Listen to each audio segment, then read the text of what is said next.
المشاهدين الكرام، السلام عليكم ورحمة الله تعالى وبركاته. نشرة الأخبار من الفضائية الإريترية وفيها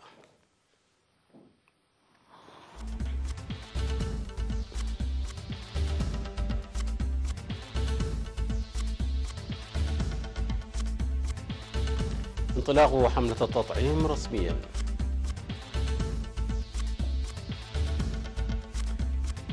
دورة تأهيلية لجودة النباتات والبذور. الإريتريون في المهجر يقومون بأنشطة وطنية. أفغانستان تسعى لتحديد منفذي هجوم على رجال دين. المفوضية الأوروبية تجدد رفضها لميزانية إيطاليا. رئيس الوزراء الباكستاني يصل ماليزيا في زيارة تستغرق يومين. أهلا بكم مشاهدينا. نظم اليوم 21 من نوفمبر في مستشفى بيت مخا بأسمراء الحفل الرسمي لإنطلاق حملة التطعيم ضد الحصبة والحميراء الحصبة الألمانية وتقديم فيتامين A بحضور الوزراء والمسؤولين وشركاء التنمية. وأوضحت وزيرة الصحة آمنة نور حسين في الكلمة التي ألقتها أن التطعيم من أهم الخدمات الصحية والطبية الفاعلة وأساس مكافحة الأمراض، مشيرة إلى أن تطعيم الأطفال بصفة خاصة يعتبر أحد أعمدة ضمان صحة الأجيال والتطور الاقتصادي. لذلك تعمل إريتريا في هذا المجال عامة ومكافحة الأمراض بالتطعيم خاصة، وقد حققت هذه الأعمال نجاحا كبيرا. وقالت إن توسيع التطعيم أحد البرامج الناجحة في إريتريا، حيث يوجد 285 مركز تطعيم ثابت و385 نقاط تطعيم مؤقتة، كما أن التغطية بلغت 95%، وأدى ذلك لحصول إريتريا على الجوائز الدولية. وأكدت بأن التطعيم ضد الحصبة والحميراء سيستمر بانتظام ضمن برامج التطعيم في هذا اليوم. وأوضحت مندوبة منظمة الصحة العالمية الدكتور جوزفين بوزا بأن نجاحات انخفاض وفيات الأطفال يعكس العهد القوي للحكومة الإريترية، وأن مساهمة برنامج التطعيم كبير في هذا الجانب، مشيرة إلى أن إريتريا من أولى الدول الأفريقية التي ينتظر منها دورا كبيرا لاستئصال الحصبة والحميراء، مؤكدة استعداد الأمم المتحدة والشركاء الدوليين لدعم جهود إريتريا. من جانبه أوضح مندوب صندوق الطفولة التابع للأمم المتحدة اليونيسيف الدكتور بيير نوغوم أن حملة التطعيم ضد الحصبة والحميراء التي تنطلق بعد استعدادات لسنتين جزء من جهد حماية صحة أطفال إريتريا، مؤكدا على ثقته لنجاح برامج وزارة الصحة. هذا ويتوقع تغطية حملة التطعيم الأولى ضد الحصبة وفيتامين A أكثر من 1,500,000 طفل.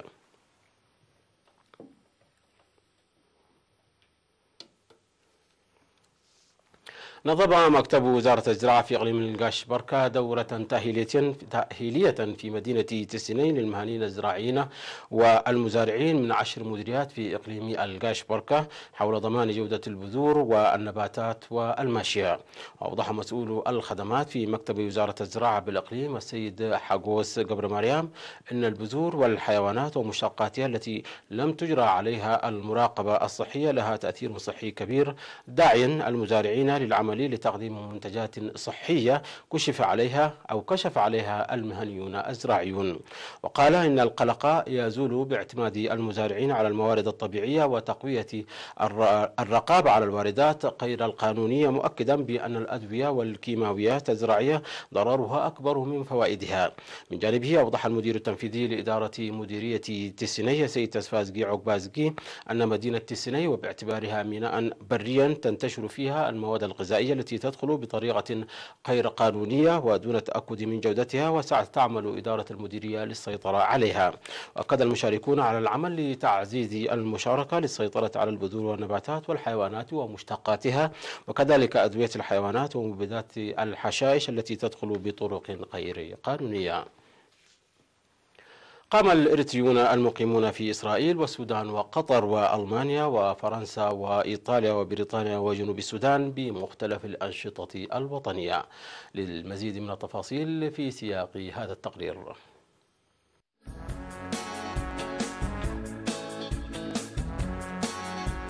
أكد الإرثيون المقيمون في إسرائيل في البرنامج الذي نظموه بمناسبة رفع الحظر الجائر عن إريتريا على الإيفاء بكل المتطلبات لإنجاح صمود التنمية.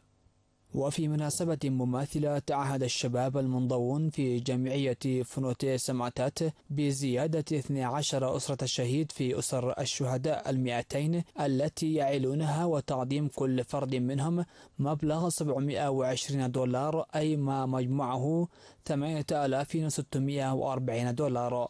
ونظمت الجالية الإريترية في السودان برنامجا خاصا بمناسبة رفع الحظر الجائر عن إريتريا. ألقى القائم بأعمال السفارة الإريترية في السودان السيد إبراهيم إدريس كلمة أوضح فيها أن المرحلة الجديدة جاءت بصمود وتفاني وتنسيق الشعب والحكومة، ويجب عكس القوة التي خلقت المعجزات في بناء الوطن.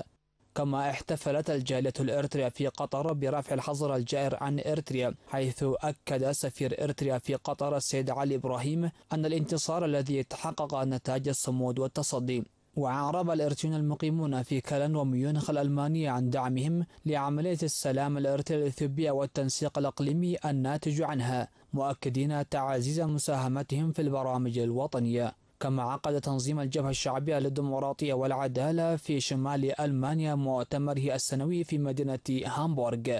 وقدم القائم بأعمال السفارة الإريترية في ألمانيا سيد يوهانس والدو توضيحا حول الأوضاع في البلاد والتطورات الإقليمية والدولية. وعقدت سفير إريتريا في فرنسا السيدة هانا سمون سيمينارا للإريتريين في باريس عن تطورات عملية السلام ودور المواطنين. واحتفل الإريتريون في ميلانو وروما الإيطالية برفع الحظر عن إريتريا. كما عقدت الجالية الإريترية في ميلانو اجتماعها السنوي. وفي بريطانيا عقد فرع الاتحاد الوطني للمرأة الإريترية مؤتمرها السنوي في مدينة بيرمنغهام، وانتخب هيئة إدارية جديدة. وقال سفير إريتريا في بريطانيا وشمال أيرلندا سيد ستيفانوس هبتماريام في المناسبة أن الاتحاد الوطني للمرأة الإريترية من الاتحادات المناضلة لإحلال العدالة الاجتماعية، ويتوقع منه المساهمة الكبيرة لإنجاح المرحلة القادمة. وعقدت السفارة الإريترية في جنوب السودان ورشة عمل مصحوبة بالخرائط حول سياسات التنمية للحكومة الإريترية وفرص الاستثمار في إريتريا والاستثمار الجاري في البنى التحتية.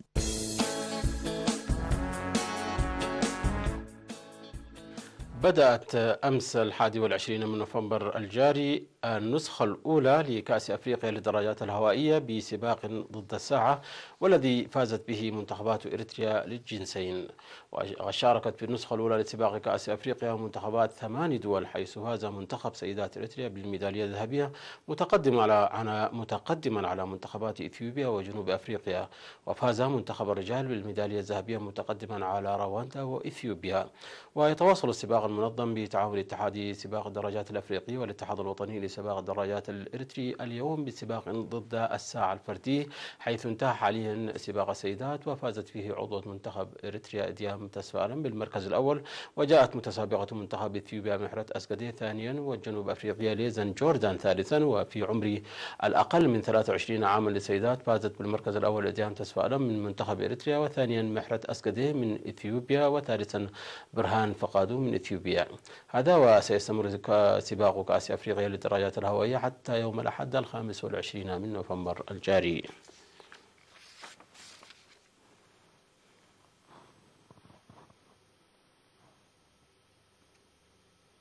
ارتفعت المشاركة في التعليم في عساقالة بمديرية أرعطاء.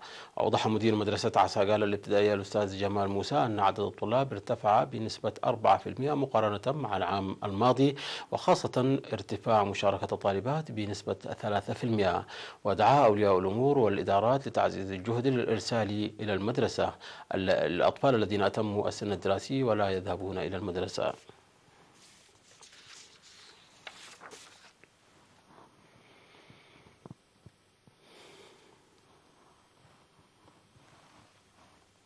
مشاهدينا، نشرتنا تتواصل من الفضائية الإريترية، ولكن بعد فاصل قصير فابقوا معنا.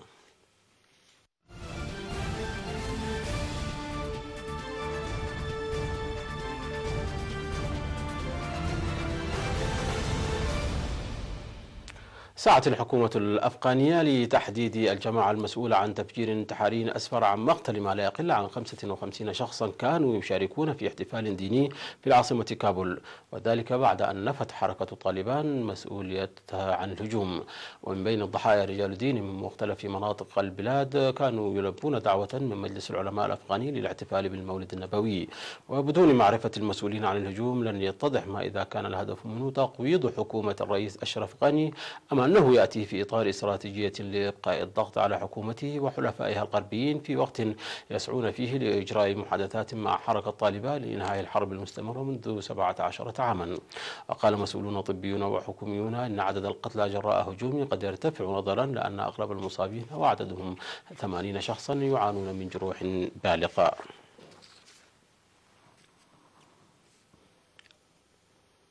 رفضت المفوضية الأوروبية مجددا مشروع ميزانية 2019 الذي قدمه الائتلاف الشعبوي الحاكم في إيطاليا والخارج إلى حد كبير عن المعايير الأوروبية، ممهدة بذلك الطريق لفرض عقوبات مالية على روما.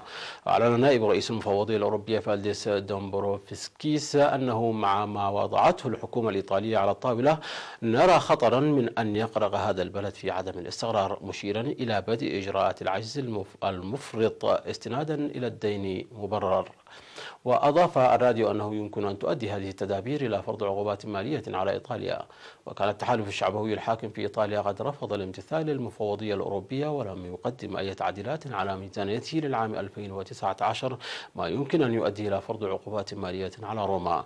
يشار إلى أن المفوضية قالت أن روما لن تتمكن من احترام العتبتين اللتين حددتهما، وهي تقول أن الإجراءات الواردة في الميزانية يمكن أن ترفع العجز إلى 2.9% عام 2019.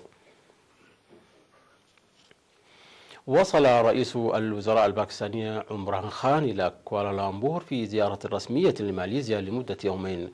وذكرت وكالة الأنباء الباكستانية أن خان عقد اجتماعا مع نظيره الماليزي مهاتير محمد لبحث سبل التعاون والعلاقات بين البلدين، فضلا عن تحديد التعاون في المجالات الجديدة في المستقبل. وشهد الدكتور مهاتير وعمران خان مراسم توقيع اتفاقية مشتركة للإلقاء الجزئي للتأشيرة بين البلدين، ما يعكس أهمية العلاقات الثنائية بين ماليزيا وباكستان.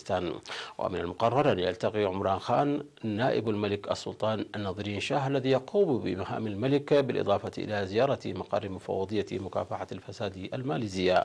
وفي عام 2017 بلغ إجمالي التجارة الثنائية بين البلدين 5.76 مليار رينجت ماليزي بنسبة زيادة 3.5% مقارنة بعام 2016.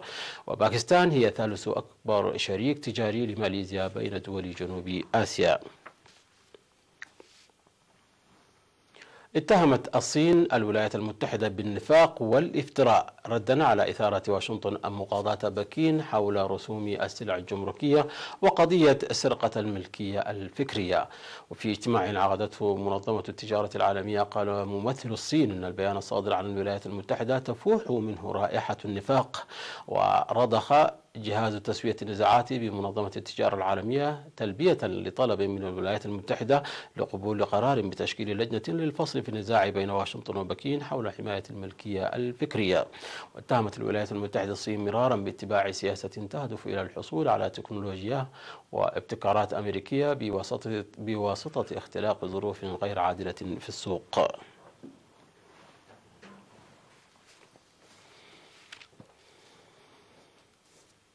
مشاهدينا، انتهت النشرة. شكرا على حسن المتابعة. تحية لكم أينما كنتم. إلى اللقاء.